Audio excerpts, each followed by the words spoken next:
Hi friends, ನಮಸ್ಕಾರ. ನಾನು Somashekar Patil. Friends, ನಿಮ್ಮೆಲ್ಲರಿಗೂ ಮತ್ತೊಮ್ಮೆ ಸ್ವಾಗತ. ಇವತ್ತಿನ ಈ ಒಂದು ವಿಡಿಯೋನಲ್ಲಿ ರೆಡ್ಮಿ ನೋಟ್ 5 ಪ್ರೋ ಮತ್ತೆ ಮಿ ಟಿವಿ 4 ನ ಪ್ರೈಸ್ ಭಾರತದಲ್ಲಿ ಮಾತ್ರ ಈ ಒಂದು ಎರಡು ಡಿವೈಸ್ಗಳ ಪ್ರೈಸ್ ನಲ್ಲಿಂದ ಜಾಸ್ತಿ ಮಾಡಲಾಗಿದೆ ಅಂತ. ಹಾಗಾದ್ರೆ ಈ ಒಂದು ಜಾಸ್ತಿ ಮಾಡಲಿಕ್ಕೆ ಕಾರಣಗಳೇನು, ಪ್ರೈಸ್ನ ಎಷ್ಟೊಂದು ಜಾಸ್ತಿ ಮಾಡಿದರೆ, ಇಷ್ಟೇ ಅಲ್ಲದೆ ಈ ಒಂದು ಪ್ರೈಸ್ನ ಜಾಸ್ತಿ ಮಾಡಿದ್ರು ಕೂಡ ನಮಗೆ ಈ ಒಂದು ಎರಡು ಪ್ರಾಡಕ್ಟ್ಗಳು ಓರ್ತಾ ಅಂತ, ಇದ್ರ ಬಗ್ಗೆ ನಿಮಗೆ ಈ ಒಂದು ವಿಡಿಯೋನಲ್ಲಿ ಸಂಪೂರ್ಣವಾಗಿ ಮಾಹಿತಿ ನೋಡೋಕೆ ಸಿಗುತ್ತೆ. ವಿಡಿಯೋನ ಸ್ಟಾರ್ಟ್ ಮಾಡೋಕ್ಕಿಂತ ಮುಂಚೆ ವಿಡಿಯೋನ ಮೊದಲು ಲೈಕ್ ಮಾಡಿ. ಇದೇ ಥರ ಒಂದು ಹೊಸ ಇಂಟ್ರೆಸ್ಟಿಂಗ್ ವಿಡಿಯೋಸ್ಗಳನ್ನ ಕನ್ನಡದಲ್ಲಿ ನೋಡಬೇಕಾದ್ರೆ ಇವಾಗಲೇ ನಮ್ಮ ಚಾನಲ್ಗೆ ಸಬ್ಸ್ಕ್ರೈಬ್ ಆಗಿ, ನಮ್ಮ ಫೇಸ್ಬುಕ್ ಪೇಜ್ಗೆ ಕೂಡ ಲೈಕ್ ಮಾಡಿ.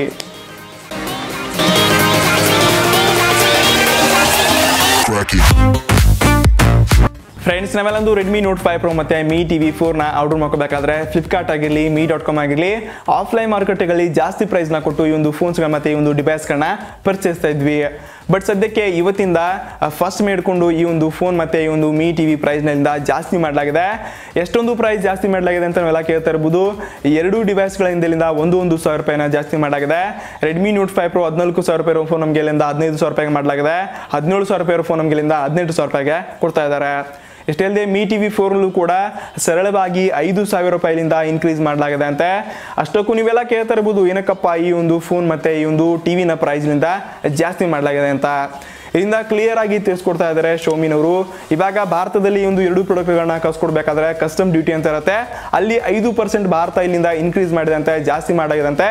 ಅದಕ್ಕಾಗಿ ಈ ಒಂದು ಡಿವೈಸ್ ಟಿವಿ ಆಗಿರಲಿ ಅಥವಾ ಒಂದು ಸ್ಮಾರ್ಟ್ ಫೋನ್ನ ಪ್ರೈಸ್ನಿಂದ ಜಾಸ್ತಿ ಮಾಡಲಾಗಿದೆ ಅಂತೆ. ಬಟ್ ಈ ಥರ ಮಾಡೋದು ತಪ್ಪು ಅನ್ಸುತ್ತೆ. ಇವಾಗ ಹಲವಾರು ಬೇರೆ ಬೇರೆ ಚೈನಾ ಕಂಪನೀಸ್ಗಳಿಂದ ಸ್ಮಾರ್ಟ್ ಫೋನ್ಗಳನ್ನ ಭಾರತಕ್ಕೆ ಇಂಪೋರ್ಟ್ ಮಾಡ್ತಾ ಇದೆ. ಅವ್ರಿಗೆ ಯಾವುದು ಕಸ್ಟಮ್ ಡ್ಯೂಟಿ ಬೀಳ್ತಾ ಇಲ್ಲ. ಕಸ್ಟಮ್ ಡ್ಯೂಟಿಲಿಂದ ಜಾಸ್ತಿ ಮಾಡಲಾಗಿತ್ತು ಅಂದರೆ ಕೂಡ ಅವರೊಂದು ಮ್ಯಾನೇಜ್ಮೆಂಟ್ನ ಮಾಡಿಕೊಂಡು ಒಂದು ಪ್ರೈಸ್ನ ಫಿಕ್ಸ್ ಮಾಡಿರುತ್ತೆ. ಈ ಥರ ಪ್ರೈಸ್ನ ಜಾಸ್ತಿ ಮಾಡೋದು ಅಷ್ಟೊಂದು ಸರಿ ಅನಿಸ್ತಾ ಇಲ್ಲ. ಮತ್ತು 15,000 ರೂಪಾಯಿಗೆ ಈ ಒಂದು ಫೋನ್ ನನ್ನ ಪ್ರಕಾರ ಈ ಸದ್ಯಕ್ಕೆ ಓರ್ತಿಲ್ಲ ಅನ್ಕೋತಾ ಇದ್ದೀನಿ. ತುಂಬ ಸ್ಮಾರ್ಟ್ ಫೋನ್ಗಳು ಇವಾಗ ಇನ್ನೂ ಕೂಡ ಲಾಂಚ್ ಆಗ್ತಾ ಇದೆ, ಅದರಲ್ಲಿ ಕೂಡ ಒಂದು ಒಳ್ಳೆ ಸ್ಪೆಸಿಫಿಕೇಶನ್ ಕೊಡ್ತಾ ಇದ್ದಾರೆ. ಇವಾಗ ಎಕ್ಸಾಂಪಲ್ ಎಸ್ಎಸ್ನವರು ಕೂಡ ಒಂದು ಸ್ಮಾರ್ಟ್ ಫೋನ್ ಲಾಂಚ್ ಮಾಡಿದ್ದಾರೆ. 13,000 ರೂಪಾಯಿಗೆ ರೆಡ್ಮಿ ನೋಟ್ 5 ಪ್ರೋ ಅದೊಂದು ಕಾಂಪಿಟೇಷನ್ ಕೊಡ್ತಾ ಇದೆ. ನನ್ನ ಪ್ರಕಾರ ಅದರಲ್ಲಿ ಜಾಸ್ತಿ ಫೀಚರ್ಸ್ನ ನಿಮಗೆ ಕೊಟ್ಟಿದ್ದಾರೆ. ನಾನು ಸಜೆಸ್ಟ್ ಮಾಡ್ತಾ ಇರೋದು ಡೈರೆಕ್ಟಾಗಿ ನಿಮಗೆ ತಿಳಿಸ್ಕೊಡ್ತಾ ಇದ್ದೀನಿ. SS Zenfone 5 Max Pro ಇದೊಂದು ಬೆಸ್ಟ್ ಫೋನ್ ಆಗಿದೆ. ನಿಮಗೆ ಅನ್ಸುತ್ತೆ ಶೋಮಿ ಕಂಪ್ನಿ ಕೂಡ ತುಂಬ ಪಾಪ್ಯುಲರ್ ಆಗಿದೆ, ಇದರಲ್ಲಿ ನನಗೆ ಬೆಸ್ಟ್ ಫೋನ್ ಇದೆಯಪ್ಪ, 15,000 ರೂಪಾಯಿ ಕೊಟ್ಟರು ಕೂಡ ಇದಕ್ಕೆ ಹರ್ಕತ್ತಿಲ್ಲ, ನನಗೆ 15,000 ರೂಪಾಯಿಗೆ ಒಂದು ಫೋನ್ ಊರ್ತ ಹೇಳ್ಕೊಂಡು ತಗೋತೀನಿ ಅಂತಂದ್ರೆ ನನಗೆ ಒಂದ್ಸಲ ಕಮೆಂಟ್ ಸೆಕ್ಷನಲ್ಲಿ ತಿಳಿಸ್ಕೊಡಿ. ಬಟ್ ನನ್ನ ಪ್ರಕಾರ ಕಂಪ್ಯಾರಿಸನ್ ನೋಡ್ಕೊಳ್ಳಿ, ಆಮೇಲೆ ಈ ಒಂದು ಫೋನ್ನ ಪರ್ಚೇಸ್ ಮಾಡ್ಕೊಳ್ಳಿ ಅಂತ ಹೇಳ್ಕೊತಾ ಇದ್ದೀನಿ. ಇದೇ ಒಂದು ವಿಡಿಯೋ ನಿಮಗೆ ತಿಳಿಸ್ಕೊಡ್ಬೇಕಾಗಿತ್ತು. ನನಗೆ ಅನ್ಸುತ್ತೆ ವಿಡಿಯೋ ತುಂಬ ಇಂಟ್ರೆಸ್ಟಿಂಗ್ ಇತ್ತು ಅನ್ಕೋತಾ ಇದ್ದೀನಿ. ವಿಡಿಯೋನ ಲೈಕ್ ಮಾಡಿ ಮತ್ತು ನಿಮ್ಮ ಫ್ರೆಂಡ್ಸ್ ಜೊತೆ ಕೂಡ ದಯವಿಟ್ಟು ಇದನ್ನು ಶೇರ್ ಮಾಡಿ, ಅವ್ರಿಗೂ ಕೂಡ ಇದರ ಬಗ್ಗೆ ಮಾಹಿತಿ ಸಿಗುತ್ತೆ. ನನಗೆ ಅನ್ಸುತ್ತೆ ವಿಡಿಯೋ ಇಷ್ಟ ಆಗಿರ್ಬೋದು. ಧನ್ಯವಾದ.